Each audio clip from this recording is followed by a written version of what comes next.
Dorothée Borca du Mortier, bonjour. Bienvenue sur le plateau de Capsule. Vous insistez souvent sur le fait que la transformation digitale est avant tout culturelle. Alors, quelles sont les évolutions d'ordre culturel qui devraient être encouragées en priorité dans les institutions financières en Suisse? Je vois 3 évolutions qui seraient absolument, clés et majeures pour pouvoir accompagner cette transformation digitale dans les institutions financières.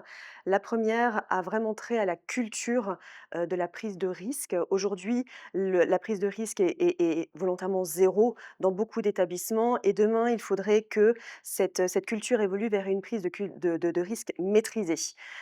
Par maîtriser, j'entends le principe de tester pour apprendre et non pas seulement pour valider. La nuance est absolument clé.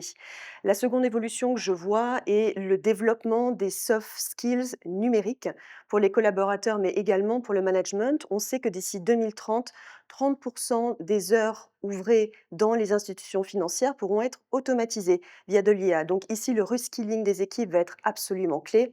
Et la troisième évolution que je vois est vraiment quelque chose qui a trait à briser les silos fonctionnels au sein des institutions pour permettre aux équipes de travailler de manière beaucoup plus collégiale et beaucoup plus rapide pour accompagner cette transformation digitale.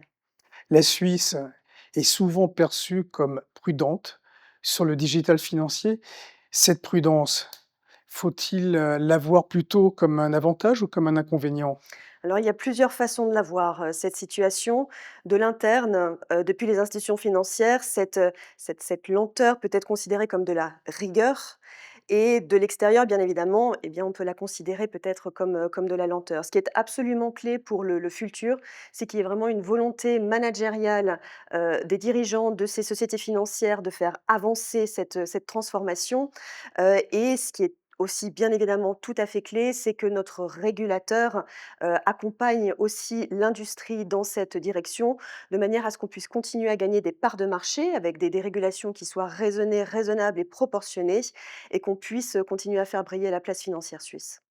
Nous assistons en ce moment même à un transfert massif de richesses vers les millennials et la génération Z. Dans ce contexte, quels canaux, quelles expériences digitales représentent les opportunités les plus intéressantes pour les acteurs historiques? Alors on sait qu'il y a un certain nombre d'opportunités qui se présentent à nous aujourd'hui et demain. Une des opportunités majeures, c'est vraiment pour les institutions financières d'offrir un mobile first irréprochable. On sait que les millennials et la Gen Z qui vont hériter d'environ 83 à 124 trillions, d'actifs d'ici à 2048. On sait que 50% des millennials vont avoir une volonté de pouvoir changer de banque si tant est que leur expérience mobile ne soit pas fluide. On sait aussi que 80% de ces futurs héritiers, dans les 1 à 2 ans après avoir touché leur héritage, sont susceptibles de changer de gestionnaire. Donc c'est pour ça que les opportunités sont ici. Donc je vois vraiment le mobile first comme quelque chose de très, très important. Ensuite, cette nouvelle génération va avoir besoin d'avoir accès à des produits à forte croissance plus niche. Donc bien évidemment, les actifs digitaux et des actifs possiblement plus risqués. Il y a une appétence, un appétit de ces héritiers pour ces nouveaux produits.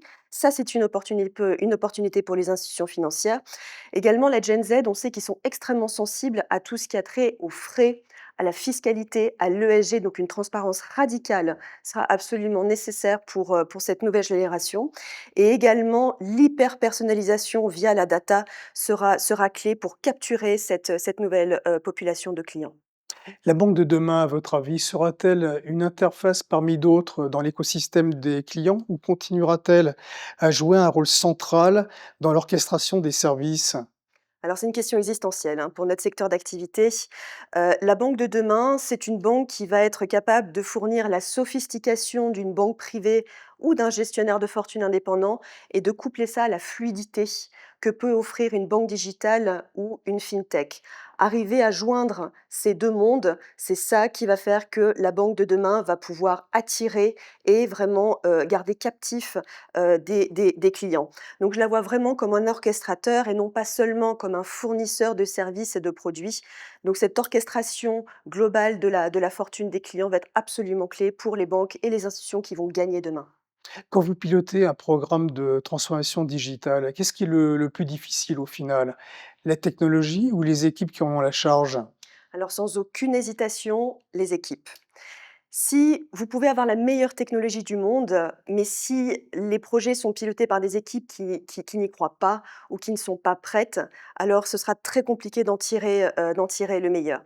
Les programmes de transformation, ça paraît très contre-intuitif, mais la transformation digitale passe d'abord et avant tout, non pas par la technologie, mais par la transformation humaine. C'est pourquoi il faut accompagner les équipes dans ce processus-là pour s'assurer, encore une fois, qu'on peut repositionner les institutions financières pour la finance de demain. Merci Dorothée, merci de nous avoir rejoints sur le plateau de Capsule et je vous dis à très bientôt. Merci beaucoup, à bientôt.